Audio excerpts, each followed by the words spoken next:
Boa noite a todos. Que Jesus nos abençoe hoje e sempre. Vamos rogar a assistência do mais alto a todos nós. Que Deus nos ampare, que abençoe os nossos lares, que permita que essas reflexões da noite possam tocar as nossas mentes e os nossos corações. Graças a Deus e graças a Jesus. Bem, meus irmãos, hoje nós trazemos mais uma reflexão e hoje o tema para que nós possamos pensar um pouquinho, refletir, é contribuição do Espiritismo para o progresso da humanidade. Então a gente vai ver o quanto que o Espiritismo nos ajuda ou ajuda nesse progresso da humanidade, quanta colaboração o Espiritismo traz. A gente vai ver o quanto ele é rico, né, no sentido de contribuir com o progresso da humanidade. Então vamos lá. Bem, chegou numa época de maturidade intelectual. Então o Espiritismo ele chegou numa época de maturidade, de emancipação intelectual, para que o homem não aceitasse tudo às cegas. Então era um momento certo. Então é como se fosse um planejamento realmente espiritual para que ele viesse no momento certo. Desde o século XVII para cá, porque veja, o Espiritismo, o marco inicial do Espiritismo é 18 de abril de 1857. Foi a publicação do livro dos Espíritos. Ok. Mas desde então foi século XIX. Mas desde o século XVII para cá, ocorreram muitas mudanças, transformações. Foi o iluminismo, reformas, né? Revoluções úteis, necessárias para que se corrigissem erros, né? Erros na sociedade, erros na política, na religião. Então, houve a necessidade justamente de criar uma base para a chegada do Espiritismo. Mesmo Kardec, ele perguntou aos espíritos, mas por que só agora que vocês estão trazendo esses ensinos? Por que não ocorreu isso antes? E os espíritos superiores responderam a Kardec. Não se dá para uma criança, né? Não se ensina a uma criança aquilo que você ensina a um adulto, né? Ou seja, você não vai ensinar álgebra para uma criança de 2 anos, né? Raiz quadrada para uma criança de 3 anos. E mais, eles falaram, você não vai dar para um recém-nascido um alimento que ele não pode digerir. Então, tipo, você não vai dar um arroz com feijão para um recém-nascido, porque ele não vai ter como se alimentar desta forma. Então, o que eles falaram? Tudo no seu tempo. Então, era o momento certo, né? Onde o intelecto havia avançado, criou o quê? Um campo favorável para que o Espiritismo fosse revelado pelos espíritos.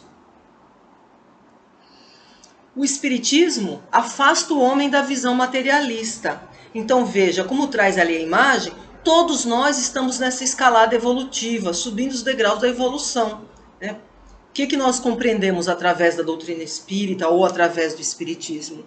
Que somos todos espíritos imortais, criados por Deus, simples e ignorantes, e que através das diversas experiências reencarnatórias chegaremos à perfeição. O nosso destino é a perfeição. Perfeição relativa, é claro, porque a perfeição absoluta só Deus. Então veja, nós nos utilizamos das ferramentas que Deus nos concede, né? Quais são essas ferramentas? O livre-arbítrio, que vai sendo desenvolvido à medida que a gente vai evoluindo, né? Que nos permite fazer escolhas, pois que a nossa evolução, nós temos um mérito pelo nosso próprio esforço, então a gente vai fazendo uso do esforço, da vontade, da razão, do livre-arbítrio, e assim, pelo nosso próprio mérito, a gente vai evoluindo.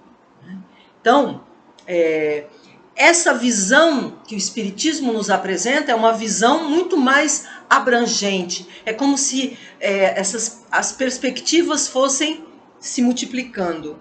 Ao passo que a visão materialista é uma visão limitada, curta. Por quê?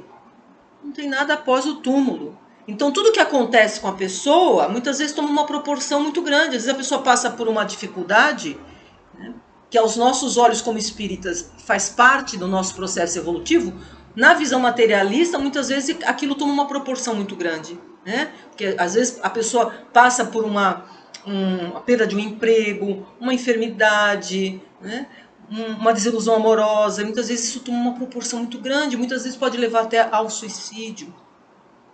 Então a visão do espiritismo, ela amplia o seu olhar. Então você já percebe o quê? Que a coisa continua depois do túmulo, a sua vida continua, tudo tem um sentido, então você tem um bom ânimo, né? A vida, a existência humana ganha novos contornos através da visão espírita, tá?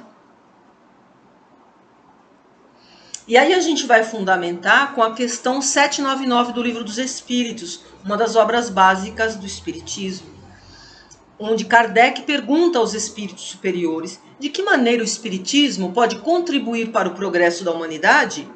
Veja o que os espíritos responderam: destruindo o materialismo, que é uma das chagas da sociedade. Vai destruir o materialismo justamente porque ele vai te dar o quê? A noção da vida futura, né? Então você vai perceber quais são os seus verdadeiros interesses. Que vale mais dentro do espiritismo? Quando a gente adentra o espiritismo, que vale mais? Os tesouros da terra ou os tesouros do céu? Então você vai começando a mudar seus valores. Você vai percebendo que os valores espirituais, os valores morais têm maior valor do que os bens da terra, que são passageiros. Então, o materialismo, ele entrava o progresso da humanidade, justamente porque leva ao quê? Ao egoísmo, né? Então, a pessoa, muitas vezes, ela pensa só nela mesma. Então, o espiritismo, ele tira você dessa situação. Então, faz com que você tenha essa convicção da vida futura, né? Então, você vai entendendo que vai depender de você aproveitar melhor essa oportunidade que é a encarnação presente, para que você possa ter uma vida futura mais feliz. Então você passa a aproveitar de uma forma mais produtiva, né? Fazendo o bem, se interessando mais pelo conhecimento espiritual. Tem um outro detalhe que eles respondem também nessa questão, que o espiritismo também, ele destrói com os preconceitos, né? Os preconceitos de seitas, de castas, de cores. Por quê? As diferenças que nós vemos aqui na Terra são diferenças circunstanciais, temporárias, porque hoje, por exemplo, eu reencarnei no Brasil, mas não quero dizer que todas as minhas encarnações passadas foram no Brasil e nem que as futuras vão ser. Porque nós precisamos de experiências variadas, diversas, para a nossa própria bagagem espiritual. Então, se hoje eu sou espírita e nasci no Brasil, futuramente eu posso reencarnar em outro país, numa outra religião, percebe? Uma outra cultura, com uma outra cor de pele. Então, essas diferenças são diferenças temporárias. O que é uma encarnação na eternidade? Assim? Então, esses preconceitos, eles vão por água abaixo. Eles não existem, na verdade, né? Hoje, muitas vezes, aqueles povos que ficam antagônicos, um não gosta do outro, aí muitas vezes eles encarnam em posições trocadas. Um está aqui, outro encarna do outro lado, para ir apagando todos esses preconceitos, né? Então, é isso. Então, colabora. A gente já está percebendo que contribui bastante, né? A transformação só pode acontecer com o tempo. Porque o espiritismo, ele nos leva o quê? A transformações na maneira de pensar, nos nossos hábitos, nas nossas ideias, percebe? Então, esse é o intuito, que nós nos modifiquemos. Só que essa modificação, essa transformação, não é imediata. Não é como que por encanto. Porque a natureza não dá saltos, ela vai passo a passo. Então, é como traz ali a imagem. Você colocou a sementinha, você plantou a sementinha, aguarda o tempo certo. Ela não é dali a um segundo que ela vai germinar. Assim somos nós. Quantas encarnações nós trouxemos pensando de uma determinada forma, né? Tendo nossos conceitos, nossos hábitos. Então, a compreensão da doutrina a compreensão do espiritismo, a aceitação dos seus de todos os seus ensinos, muitas vezes é o primeiro passo, né?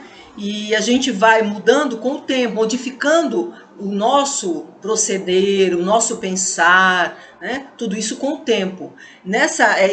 Justamente Kardec, colocando isso junto com os espíritos, eles vão falar que isso vai levar mais ou menos de 2 a 3 gerações, né? Não que todo o planeta Terra vá abraçar a doutrina espírita, mas os ensinos do cristianismo, os ensinos do espiritismo, eles vão sendo o quê? Disseminados, propagados, né, pelo planeta em diversas áreas, seja na ciência, seja na psicologia. Por exemplo, a medicina já está chegando à conclusão, né, já tem estudos com isso. Se a pessoa não perdoa, ela está mais propensa a determinadas doenças. Então, todos os ensinos em si, eles vão sendo popularizados com o tempo, né? E ele vai falar mais, Kardec, que o espiritismo não vai ser tão difícil quanto o cristianismo para justamente se propagar, né, para a coisa acontecer mesmo. Porque o cristianismo tinha um paganismo para vencer. Então demandou mais esforços, né, mais tempo, né? Ele fala assim, o cristianismo tinha o que destruir, já o espiritismo só tem o que edificar, porque o cristianismo, ele abriu caminhos para o espiritismo. Ele serve de apoio para o espiritismo, então o espiritismo não vai ter tanta dificuldade quanto o cristianismo. Tá? Porque Deus não convence os incrédulos e materialistas com manifestações ostensivas? Ou seja, porque Deus não apressa o progresso da humanidade? Isso também foi um questionamento de Kardec para os espíritos. E o que os espíritos responderam para Kardec? Vocês querem prodígios? Deus coloca prodígios todos os dias para vocês e ainda alguns teimam em negá-lo, em negar Deus. Deus não deseja encaminhá-los por prodígios, mas quer convencê-los pela razão. Se nós veja, Jesus realizou prodígios? Muitos. Vamos colocar alguns aqui. Andou sobre as águas, acalmou tempestade, transformou água em vinho, multiplicou os pães. Eram prodígios, as pessoas se maravilhavam com esses fenômenos. Né? O embaixador dos céus. Né? Então, glorificavam Jesus. Para logo depois, o que aconteceu? Festejaram a sua crucificação, o cercando de injúrias. Então, houve a convicção? Não foram os prodígios que trouxeram a convicção. Os próprios discípulos de Jesus na época também fraquejaram diante da crucificação. Se negaram ao testemunho, fugiram com medo, porque não havia convicção. A convicção só veio depois, quando eles instalaram a Casa do Caminho, começaram a trabalhar no bem, né? Essa Casa do Caminho em Jerusalém, onde eles atendiam necessitados de todas as matizes. Então, o serviço no bem, a tarefa no bem, a tarefa com amor, é que foi trazendo justamente a vivência dos ensinos de Jesus e, por consequência, essa convicção. Mas não foi com os prodígios que Jesus promoveu que trouxe essa convicção. E mesmo no espiritismo, quantos médiuns, quando a gente estuda as manifestações de efeitos físicos, quantos médiuns na história do espiritismo trouxeram manifestações, maravilhosas, maravilhas, fenômenos incríveis.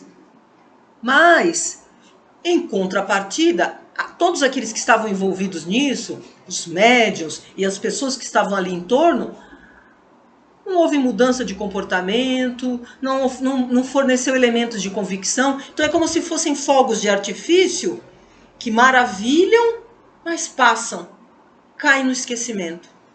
Percebe? Então o que precisa? Como trouxe lá a resposta, a razão, a gente precisa compreender o processo e não apenas ficar aplaudindo, né, as manifestações, os fenômenos em si. Isso não vai trazer a convicção. E aí a gente pode ilustrar com essa parábola de Jesus que está no Evangelho de Lucas, capítulo 16, versículos 19 a 31. É a parábola do rico e Lázaro. Como a gente vê ali na imagem, né? A gente vê o rico com uma mesa farta, muito bem vestido, com roupas de seda, púrpura. E na porta da sua casa, o Lázaro, que era um mendigo doente, cheio de chagas e que vivia das migalhas que o rico lhe deixava. Mas não havia o quê? O rico não se sensibilizava nem um pouco por Lázaro. Ele vivia para o seu conforto, o seu bem-estar. E aí o que acontece? Os dois desencarnam. E eis a surpresa, quando o rico se vê numa região de sofrimentos, passando sede, fome, é como se fosse um umbral nos dias de hoje, né? E o Lázaro, em contrapartida, Lázaro estava em uma região muito melhor, região celeste, junto de Abraão, o venerando patriarca judeu. E o rico pede a Abraão que envie Lázaro lá para a casa do seu pai, onde os seus 5 irmãos estavam lá, e ele queria o quê? Que Lázaro desse o testemunho a eles, para que eles não se enganassem, alertasse a eles para que eles não se enganassem como o rico se enganou, para não passar por esse sofrimento agora após a sua desencarnação. E aí Abraão, quando vê esse pedido do rico, fala, não, os seus irmãos têm Moisés e os profetas, eles que os ouçam. Aí o rico ainda argumenta, não, mas se algum dos mortos vier ter com eles, eles hão de se arrepender. E aí o Abraão fala, mas se eles não ouvem Moisés e os profetas, tampouco vão ouvir alguém que se levante entre os mortos para vir falar com eles. Olha só. Então Jesus já deixa muito claro para nós o quê? Que o fenômeno em si não é tão importante. Mais importante é você criar. A sua convicção depende do quê? Do seu próprio esforço. E não das manifestações que estão fora de você. Percebe? Então isso é que é o importante. A convicção vem do próprio esforço, da razão. Você compreender. Tá? E aí a gente vai para comentar uma mensagem de Emmanuel. Vai falar justamente essa aplicação na casa espírita. Está no livro Pão Nosso, capítulo 1, intitulado Mãos à Obra. E aí nós só retiramos um trechinho. O trabalho e a realização pertencem a todos. Então ele vai apenas colocar um alerta para o grupo mediúnico, o grupo espírita, que digo. Grupo espírita. Então, dentro da casa espírita, todos os seus membros são convocados ao trabalho e à realização. Por quê? Ele diz que ele tem observado, naquela mensagem, eu falei, eu observo muitos grupos que ficam muitas vezes na dependência dos médiuns que tragam novidades, revelações, e se não tem, às vezes, médiuns adestrados, eles até paralisam os trabalhos. Então ele vai falar, olha, médium não vai fazer o trabalho de cada membro do grupo. Quer dizer, o serviço de iluminação, de mudança, de transformação interior, não vai ser feita pelo médium. Então, esse trabalho de autoiluminação, de serviço no bem, de estudo, de aplicação, isso deve ser feito por todos os membros. Então, ele só faz essa ressalva, que os grupos tenham isso em mente, que o trabalho, quer dizer, essa coisa de buscar a compreensão da doutrina, de buscar o trabalho no bem, de buscar a sua melhoria íntima, isso é papel de todos. Todos têm esse papel na casa espírita, independente dos médiuns, Porque os médiuns também têm o seu papel de se melhorar, Bom, aí a gente vai para um outro aspecto importantíssimo, se a gente está falando de progresso da humanidade, olha, a humanidade tem realizado progresso intelectual. Ninguém tem como discordar disso. A gente está vendo isso direto, está muito claro isso. progresso nas artes, o progresso na ciência, né? A tecnologia, a gente tem um bem-estar material muito farto, com muito conforto, né? Então o progresso fora de nós está ótimo. Mas e o progresso moral? E aquilo que está dentro de nós? E o nosso progresso íntimo? Isso é que está faltando. É isso? Pela imagem ali a gente vê o progresso intelectual está pesadinho, né? Enquanto o moral ainda está muito leve. Então, o que acontece? Agora é a nova era, é a era em que a humanidade precisa melhorar moralmente. Então, é a continuidade. Por quê? De início vem um progresso intelectual e a continuidade é o progresso moral. É como se fosse um levando ao outro, uma consequência. Tá certo? Então, se nós levarmos isso, é como se fosse assim, né? A nossa fase, né? A nossa fase, então vamos dizer, é como se a humanidade estivesse saindo da fase juvenil para entrar na fase adulta. Então é uma outra fase da humanidade. Isso é importante também. Então agora é a nova era. Então, se nós levarmos isso para a nossa condição de espíritas, né, de que vale para mim ter a convicção do mundo espiritual se isso não faz de mim uma pessoa melhor? Se eu, vamos supor, sou uma pessoa avarenta, que adianta eu conhecer todos os princípios doutrinários se isso não me faz menos avarenta? Percebe? Então, se a humanidade toda conhecer os postulados espíritas, mas disso não fizer deles indivíduos melhores, a humanidade vai ficar na estagnação, não vai haver progresso. Então, nós precisamos da compreensão, ok, mas a compreensão ela precisa me levar para quê? Para melhorar moralmente, né? Para eu ser uma pessoa melhor, tá? Instrumento pedagógico utilizado por Deus para nos impulsionar. Que instrumento é esse, hein, gente? Que instrumento para nos impulsionar para a frente, para o alto? Olha só, é a reencarnação.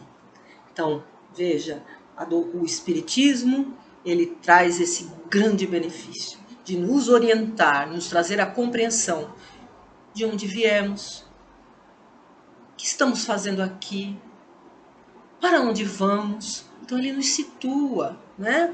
Ele nos dá um sentido para a nossa existência. Então veja, o que nós vamos compreendendo com a doutrina espírita?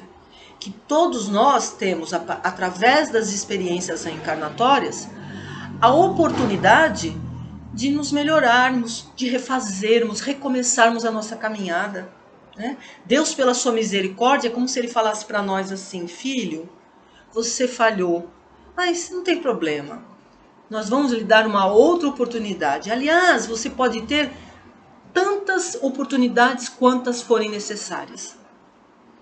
Mas é assim, temos novas oportunidades, mas não estamos isentos do quê? Das provas, das expiações, porque elas são necessárias. Mas também nós não vamos ter um fardo maior do que os nossos ombros possam carregar, né? E também temos sempre entes queridos, pessoas que nos amam, para nos ajudar na reencarnação. Estejam elas encarnadas ou estejam elas no mundo espiritual, quer dizer, são os nossos protetores. Então, veja, olha só a gama de conhecimentos, né, de ensinamentos que a doutrina, que o Espiritismo nos trazem, né? Nos trazendo essa abordagem que nos consola, que nos anima, né? Nós trazemos ali aquela imagem que não poderíamos deixar de nos lembrar de Segismundo, né? Que ficou clássico no Espiritismo, a reencarnação de Segismundo, que está no livro Missionários da Luz, de André Luiz, pela psicografia do Chico Xavier, e a gente vê ali a preparação para a reencarnação dele, que está ali, bebê, né? Tendo a nova oportunidade, ele que havia o quê? Contraído dívidas com a lei divina, e ele não tinha paz. Então a reencarnação, ela nos permite o quê? Nos reequilibrarmos, nos reajustarmos frente às leis divinas. Então o Segismundo precisava da reencarnação para se reajustar com o seu Pai. Então, esse é o grande benefício. Nós entendemos que a reencarnação é oportunidade e por isso precisamos valorizá-la, Valorizá-la, porque é uma oportunidade preciosa. Então isso nos ajuda a gente a progredir, A progredir. A religião e a ciência lado a lado na evolução. Então, é outro grande benefício que o Espiritismo traz. Porque o Espiritismo, ele acabou com esse vazio entre a ciência e a religião. Porque no decorrer dos séculos, elas se afastaram. E, na verdade, nós precisamos do quê? Dessa união. Então, o Espiritismo, ele foi esse traço de união entre essas duas vertentes. Veja, para que nós possamos progredir, nós precisamos dessas duas asas. Então, a ciência representa o quê? O conhecimento, o pensamento, a razão. A religião representa o quê? O amor, o sentimento, A caridade, a emoção. Então, são duas asas necessárias para nosso progresso espiritual. Ninguém progride, ninguém alcança a perfeição progredindo só na ciência ou progredindo apenas no amor, no sentimento. Precisamos de duas asas. E o Espiritismo, ele ao revelar para nós as leis espirituais e as suas relações com as leis materiais, vem nos dizer, olha, tudo isso vem de Deus, tudo isso são leis divinas, tanto as leis materiais quanto as leis espirituais. Então, aquele cientista que está lá no laboratório criando uma vacina, ele está a serviço de Deus, ele está a serviço da obra divina, Sendo inspirado muitas vezes pelos espíritos, pelos cientistas do mundo espiritual, e ele vai permitir o que através daquela vacina? Que os encarnados possam continuar a sua trajetória evolutiva aqui na Terra. Então tem esse grande benefício. Então o Espiritismo, ele vem justamente reunir, religar essas duas vertentes, ciência e religião. E agora a gente vai para uma outra obra do Espiritismo, que é o Livro dos Médiuns. Lá na segunda parte, capítulo 31, itens 1 a 6. Onde Kardec vai reunir algumas comunicações mediúnicas espontâneas que falam a respeito do futuro do Espiritismo. A gente trouxe apenas alguns tópicos, aqueles que desejarem podem ir ler na íntegra. Então veja, dar bons exemplos, então ele vai falar assim, esse espírito. Nós não podemos nos dizer caridosos só pelos lábios. Conheço tudo sobre caridade. Nossa, fora da caridade não há salvação, Já li bastante coisa sobre isso, mas se eu não vivenciar, se eu não der um exemplo de caridade, eu não posso dizer que sou o quê? Discípulo de Jesus, ou ser um espírita, percebe? Então, ele vai dar essa recomendação. Vivam aquilo que aprendem, Aperfeiçoamento pessoal. Então, o espírito vai falar assim, olha, se esforcem para se aperfeiçoarem, para que vocês possam desfrutar uma vida futura melhor. Então ele vai incentivar, procurem se aperfeiçoar aqueles que estão à sua volta. Então ele vai dar essa abordagem com relação à vida futura. Viver o presente melhor para ter uma vida futura melhor. Abreviar as provas apressando o progresso. Esse espírito, ele vai falar assim, que o espiritismo, ele nos ajuda com seus ensinos a que nós abreviemos as nossas provas. Porque já sabemos nos conduzir melhor aqui, enquanto encarnados. E isso vai apressar o nosso progresso. Outro vai falar, não basta abraçar a doutrina friamente. Então, com ardor, com calor, Então, aquela vibração. Então, a gente tem que procurar abraçar a causa, fazer o bem, Com amor, abraçar a causa. Então, é isso. Não ser de uma forma fria. Porque muitas vezes a gente entra naquele automatismo, não é nem por mal, gente? Às vezes a gente entra naquele automatismo. Não, vibre por aquilo que faz. Faça o bem, com amor. Então, o espírito que vai dar aquela injeção de ânimo na gente. Não insistam para que sigam a doutrina. Esse outro vai falar assim, olha, se você tem muitas vezes... às vezes a gente acaba caindo nessa, Às vezes aquele familiar, aquele amigo que você gostaria tanto que fosse lá no centro espírita com a gente. Você fala, não insiste. né? Vá dê exemplos de tolerância, desinteresse, né? De amor, de caridade. Esses exemplos seus é que podem ajudar, mas não insistir para que a pessoa vá, né? Então é interessante isso. Então fica aí o convite para lerem na íntegra. Eu trouxe apenas alguns pontos principais, tá bom? Que nós consideramos, né? Que nós consideramos importantes, mas vocês podem achar diferente. Então vamos lá. Bem, a gente está caminhando agora para o final e a gente vai encerrar com os bons espíritos. Então, diante daquilo que a gente já viu até agora, né, como nós podemos considerar bons espíritos? Aliás, tem uma mensagem muito bacana também que nós convidamos vocês para lerem, né, que está lá no capítulo 17. O título é justamente esse, Os Bons Espíritas. É o item 4 do capítulo 17 do Evangelho segundo o Espiritismo. Né, Os Bons Espíritas, a mensagem assinada por Kardec. Nós vamos falar resumidamente, né? O que é importante? Porque lá ele vai falar ele vai traçar muitas considerações, né? Que na verdade o espiritismo ele depende muito do senso moral, né?